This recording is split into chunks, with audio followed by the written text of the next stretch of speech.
ตัสสะภะคะวะโตอะระหะโตสัมมาสัมพุทธัสสะนะโมตัสสะภะคะวะโตอะระหะโตสัมมาสัมพุทธัสสะนะโมตัสสะภะคะวะโตอะระหะโตสัมมาสัมพุทธัสสะอัจเฉวกิจจมาตปังโคชัญญามรณังสุเวติขอนอบน้อมแด่พระผู้มีพระภาคเจ้าผู้ไกลจากกิเลสพระองค์นั้นด้วยเสียงกล้าวกราบนมัสการขอโอกาสท่านครูบาอาจารย์พระเถรานุเถระขอแสดงความเคารพเพื่อนสหธรรมิกทุกรูปขอความเจริญในศีลในธรรมจงบังเกิดมีแด่ญาติโยม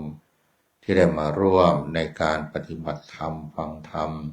ทำบุญโดยทั่วกันทุกท่านทุกคนในโอกาสนี้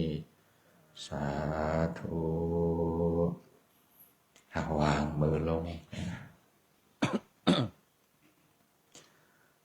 ขออนุโมทนากับพระคุณเจ้าครูบาอาจารย์ขออนุโมทนากับญาติโยมพี่น้องที่มาทำบุญที่มาปฏิบัติธรรมมาร่วมกิจกรรมถือว่าเป็นบุญนำกันเป็นบุญที่เฮาได้ร่วมกันสร้างคุณงามความดีนำกันผู้ใดเฮ็ดหยังใดก็เฮ็ดผู้ใดมาใดก็มาหน่อยมาหลายก็ยังดีสิมายังมื้อเช้าหรือว่าสิมาเมิดมื้อสิมาอยู่หลายมื้อเฮาก็สามารถเอาประโยชน์ได้เป็นบุญนำกันตามความเหมาะสมตามความจำเป็นแต่ละคนเพราะแต่ละคนนี่ก็มีความจำเป็นบ่คือกันเดี๋ยวว่าโอ้ยงานเป็นหยังคือบ่มาวัดเป็นหยังคือบ่มาทำบุญเป็นหยังคือบ่มาปฏิบัติธรรมผู้บ่มีภาระหยังก็มาได้ผู้บ่มีอย่างที่ต้องรับผิดชอบหลายก็สามารถมาได้หรือว่าผู้ที่มีความศรัทธาหลายคือมันหลายบ่คือกันเด้บางคนมีภาระหลายมาบ่ได้หรือว่าศรัทธามันบ่หลายก็ยังมาบ่ได้แต่ว่าบางคนนี่มีศรัทธาหลาย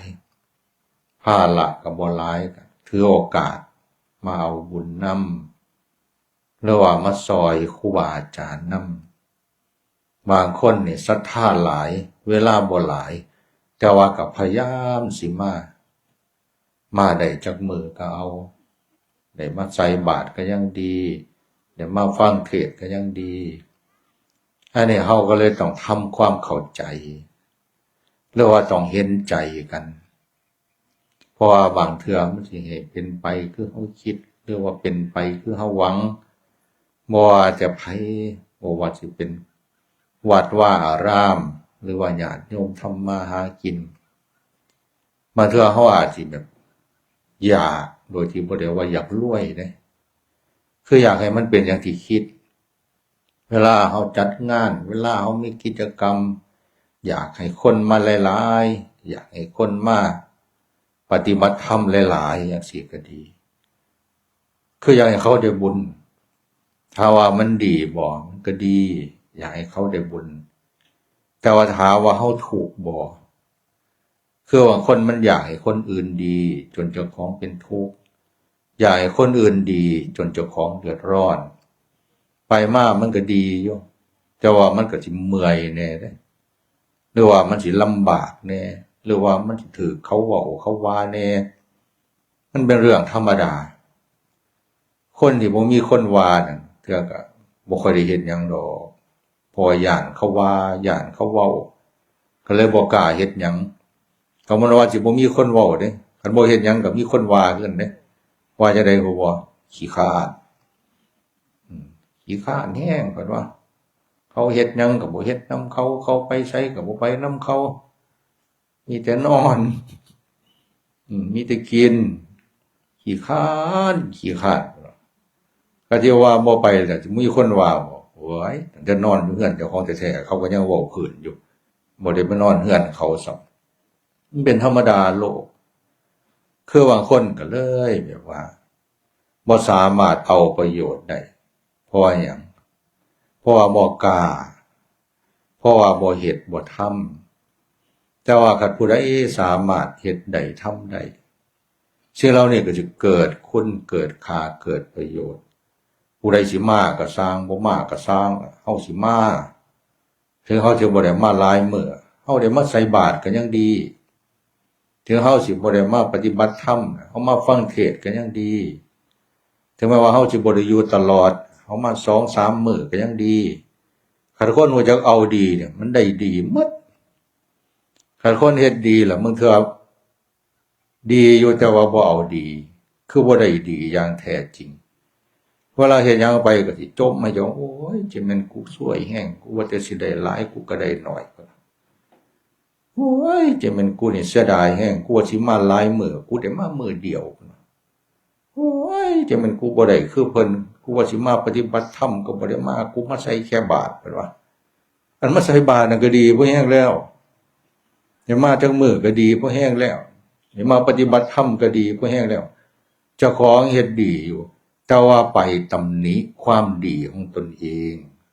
ไปดูถูกความดีของตนเองว่าเจ้าของได้ให้แต่ทานเจ้าของบ่ได้รักษาศีลหรือว่าบ่ได้ฟังเทศน์ฟังธรรมบ่ได้ปฏิบัติธรรมบางคนก็เลยทันทีสิได้บางเทื่อก็เลยน้อยใจในบุญน้อยใจในความดีของเจ้าของถ้าเทื่อไปเฮ็ดน้ำเพิ่นทำน้ำเพิ่นก็บ่ได้คือเพิ่นได้บางเทื่อบ่ว่าบ่มีเงินเฮ็ดได้คือใจมันบ่ได้บางเทื่อเห็นเขาทำบุญ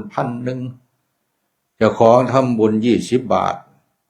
บางคนก็มาน้อยใจเจ้าของโอ้ยกูสิได้บุญน้ำเพิ่นบ่น้อกูทำ20 บาทกูเลยบ่กล้าไปบอกคนซื้อเป็นหยังกูอยากอายเพิ่นทำเป็นพันแล้วเพิ่นอ่านแล้วอ่านอีกกูทำ20 บาทกูสิบ่หมดกินแกนหนีบ่อ่านซื้อกูไม่ใหญ่รวยทำบุญ20 บาทมันระบบสมกันซื้อไม่ใหญ่รวยแต่ว่าทำบุญ20 บาทโอ้ยกูมาจิไปกล้าทำกูหลอยทำเอาดีกว่าเดี๋ยวเขาเสียว่ากูขี้ที่พอดีว่า20 บาทก็เป็นบุญเฮาพอใจในบุญของเฮาทำดีแต่ว่าบางเทื่อเฮาอยากอายหรือว่าเฮาบ่สามารถที่สิกล้าออกแสดงหรือว่าอันใดที่ให้มันแบบให้มันเป็นแต่ได้บุญนะบางคนที่ทำดีก็เลยบ่กล้าไปวัดน้ำเพิ่นไปทำบุญใส่บาตรไปปฏิบัติธรรมเพิ่นว่าดีได้เพิ่นว่าโอ้ยกูบ่กล้าไปดอกเป็นหยังกูอยากอายเพิ่นว่ากูบ่กล้าไปดอกเป็นหยังล่ะกูปฏิบัติบ่ได้กูบ่อยากไปดอกเป็นหยังกูอยากอายหมู่มันมีข้ออ้างสารพัดเอาไม่ใหญ่ดีเจ้าคือบ่ไปวัดล่ะเจ้าบ่อยากไปทำบุญบ่อยากไปทำดีบ่กูไปบ่ได้กูอยากอายเพิ่นว่าเป็นหยังล่ะโอ้ยกูนั่งบ่ได้กูนั่งบ่ได้กูแบบปวดขาแห้งเพิ่นว่าแต่กูไปอยู่นำเพิ่นกูสิอยู่จังได๋กูสิอยู่ได้บ่ว่าบางคนก็ย่านเขาเว้าเขาว่าไปวัดไปว่าบางคนก็บ่เข้าใจฉะนั้นเฮาทั้งหลายทำดีให้เฮาได้ดีเฮามีความสุขในความดีอย่าดูถูกความดีของตนเองหน่อยก็ดีหลายก็ดีแม้แต่ว่าบางเทื่อเฮาบ่ได้เฮ็ดดีแต่ว่าเฮาปล่อยวางได้ก็ยังดีเด้บ่ว่าบ่เฮ็ดเลยเด้คือบางอย่างมันอยากเฮ็ดอยู่แต่ว่ามันเฮ็ดบ่ได้เฮาก็อนุโมทนาบุญนำเพิ่นชื่นชมในบุญในความดีของเพิ่นเฮาก็บ่ไปอวดไปอ้างความดีของเฮาบ่ไปดูถูกความดีของคนอื่นปล่อยวางความรู้สึกที่บ่ดีในการทำความดีของคนอื่นปล่อยวางความยึดมั่นถือมั่นในความดีที่มันเฮ็ดให้เจ้าของแบบหลงก็ดีน้อยใจก็ดีหรือว่าบางเทื่ออวดอ้างความดีสิ่งเหล่านี้เป็นเหตุให้เฮามีความทุกข์คือกันเด้เพราะว่ามันเป็นหลงฉะนั้นเฮาทั้งหลายนี่ให้ดีใจนะที่มีไผเว้าไผว่าก็แล้วแต่ไผสิเข้าใจบ่เข้าใจก็แล้วแต่ไผ สิมาวัดบ่มาวัดก็บ่เป็นหยังขอแต่เฮามาเอาบุญขอแต่เฮาปฏิบัติผู้อยู่บ้านเพิ่นก็ดีคือกันดีหยังล่ะก็ดีกับพ่อกับแม่เพิ่นดีกับลูกกับเต้าเพิ่นก็ดีกับผัวกับเมียเพิ่นเฮาก็สาธุบ่มาวัดซุมนั้นก็ดีอยู่เขาก็บ่ได้ไปผิดบ้านผ่านเมืองเขาก็บ่ได้ไปแบบเฮ็ดให้คนอื่นเดือดร้อนเขาก็ทำมาหากิน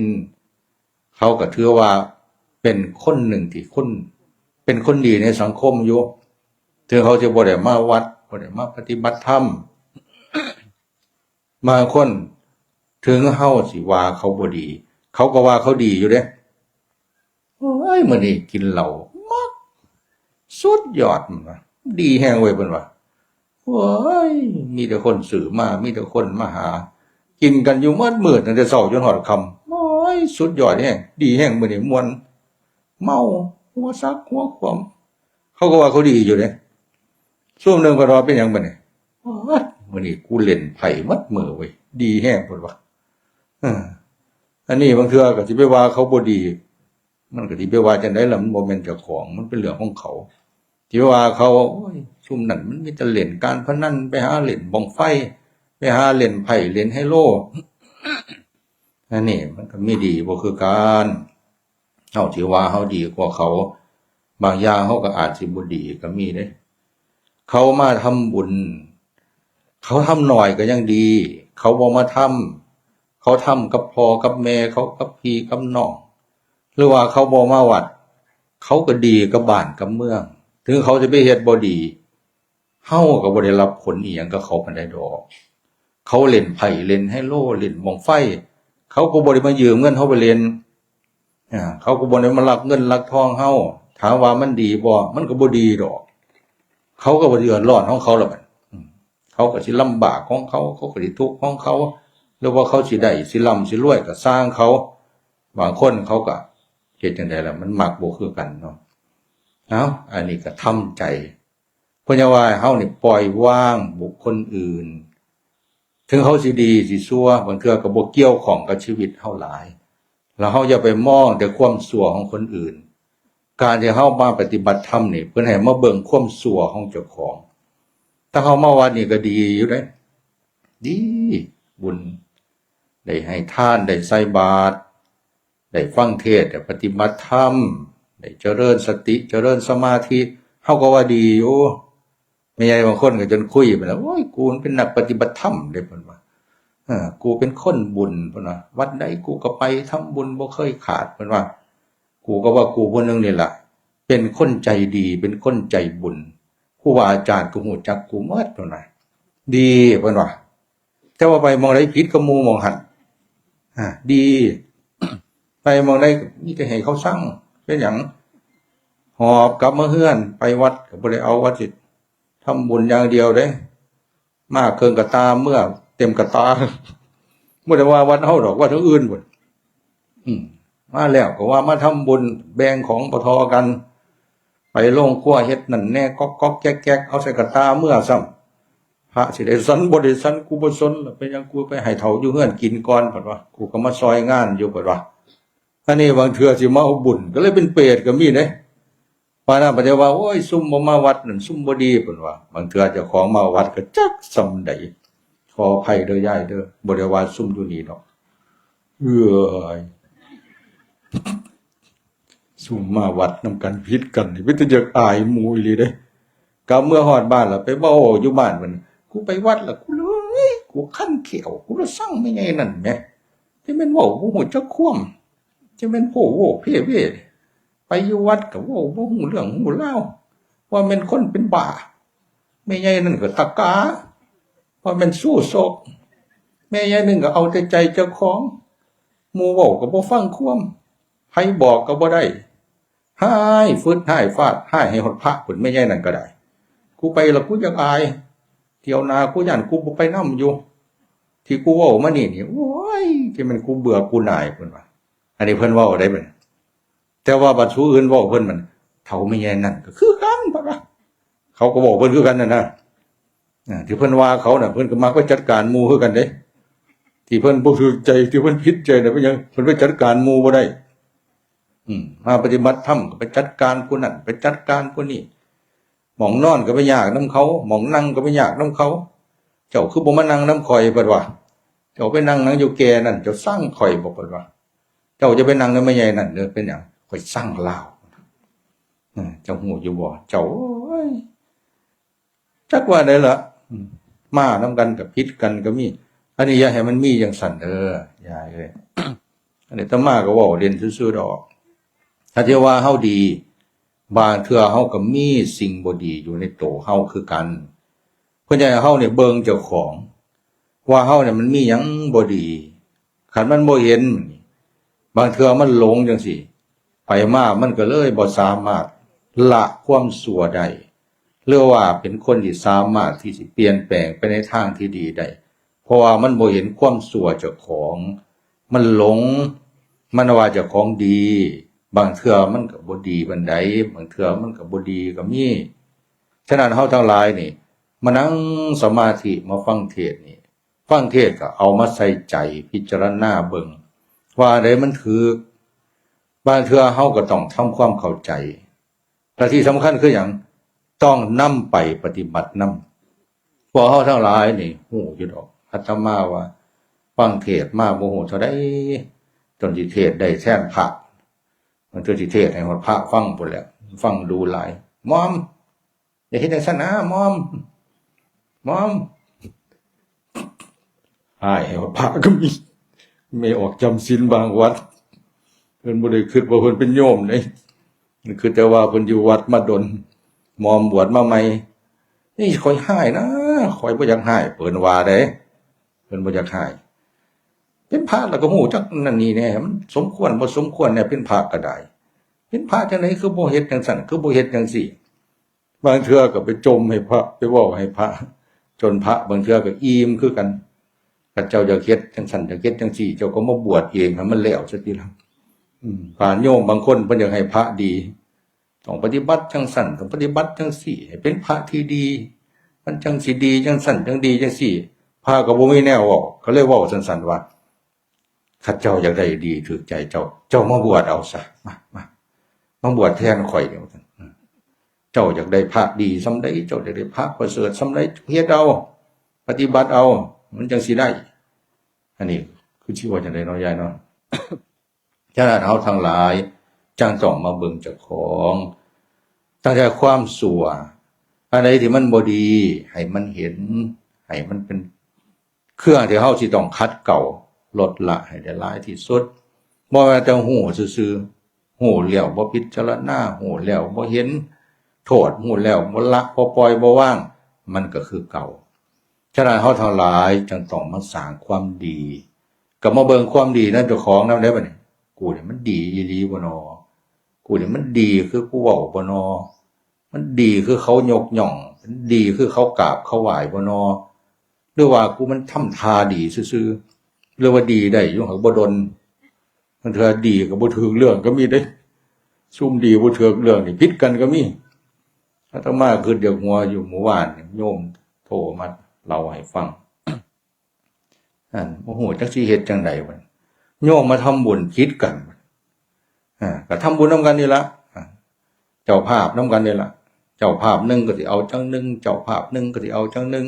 ก็ไปบอกโยมดูแลบอกครูบาอาจารย์คันโยมซุมนั้นมาพวกโยมสิบ่มาเพิ่นว่าสิให้เจ้าวาดว่าจังได๋ล่ะสิว่าจังได๋ล่ะรังสรรค์ได้บัดนี้คันแม่ใหญ่นั่นมาพวกเขาน้อยสิบ่มาคันซุ่มนั้นมาพวกเขาน้อยสิบ่ทำบุญอีกซุ่มนึงก็สิเว้าจังซั่นคือกันบ่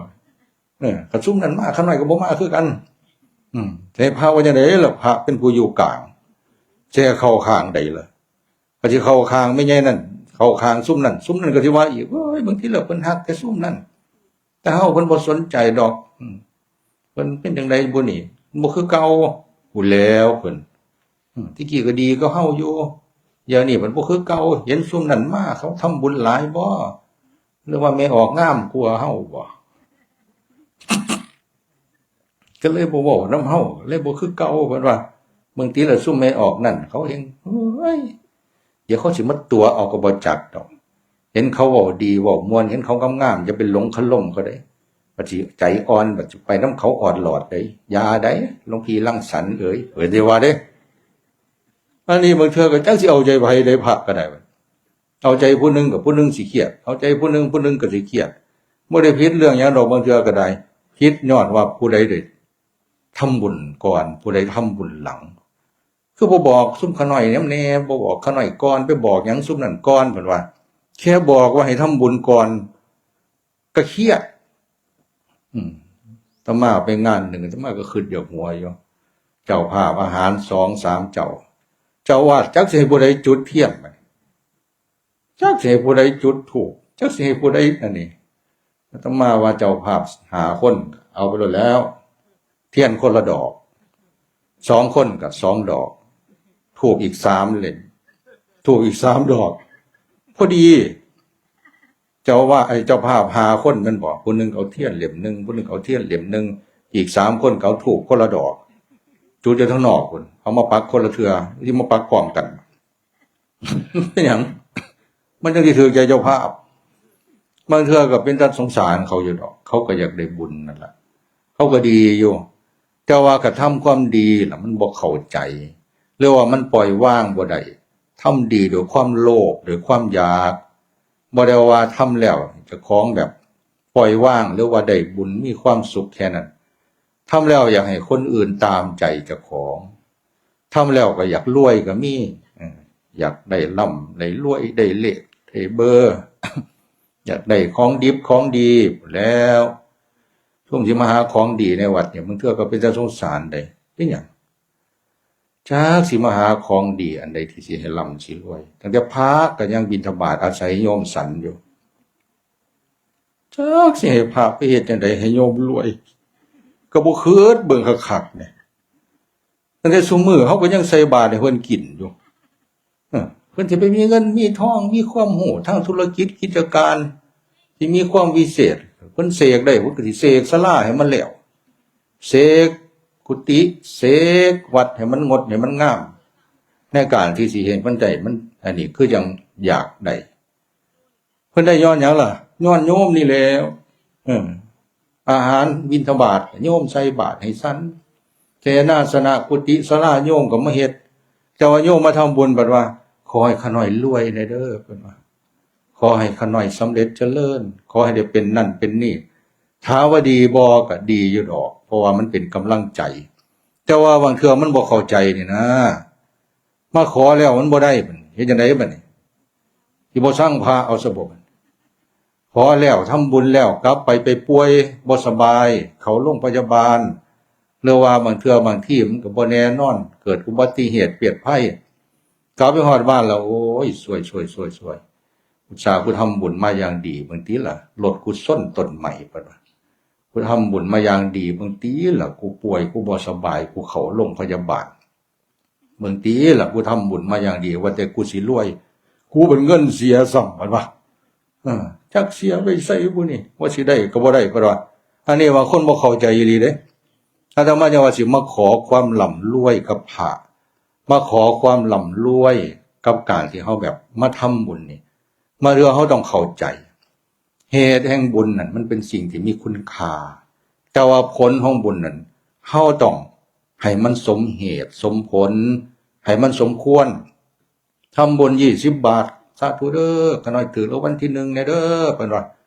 โอ้ยมันถือรางวัลที่1ได้ง่ายปานนั้นพระอยู่นี่สิบ่ถือหมดแล้วบ่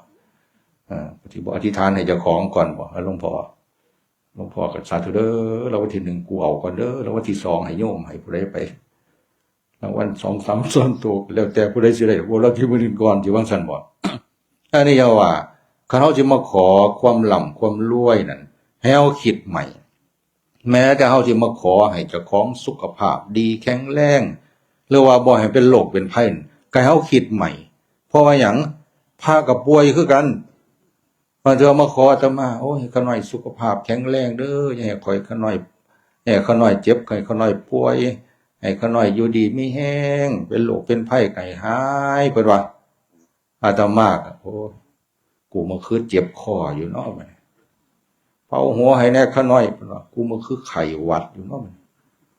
กูเป่าไปนี่กูสิบ่เอาวัดให้โยมบ่เนาะเป่าหัวให้แน่ขน้อยบ่สบายเพิ่นว่าพากันจักสิเฮ็ดจังได๋คันสิบ่เป่าโยมก็กุ้มให้เป่าไอไปนำก็เป่าไปนำ เพียงบ่ล่ะจักสิได้ลาบได้ก้อยหรือสิได้หายป่วยหายไข้หรือสิได้วัดนำก็บ่จักล่ะยายเอ้ยอันนี้เฮาทั้งหลายจึงต้องเข้าใจว่าเฮามาทำบุญนั่นถือว่าเฮามาสร้างคุณค่าทางจิตใจ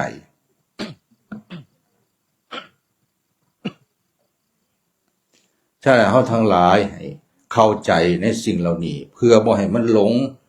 แล้วก็เพื่อบ่ให้มันประมาทในชีวิตที่เฮาสิสร้างสติสร้างปัญญาเข้าอกเข้าใจในการสิปล่อยสิวางก็ขออนุโมทนาเด้อยายเด้อทั้งพระคุณเจ้า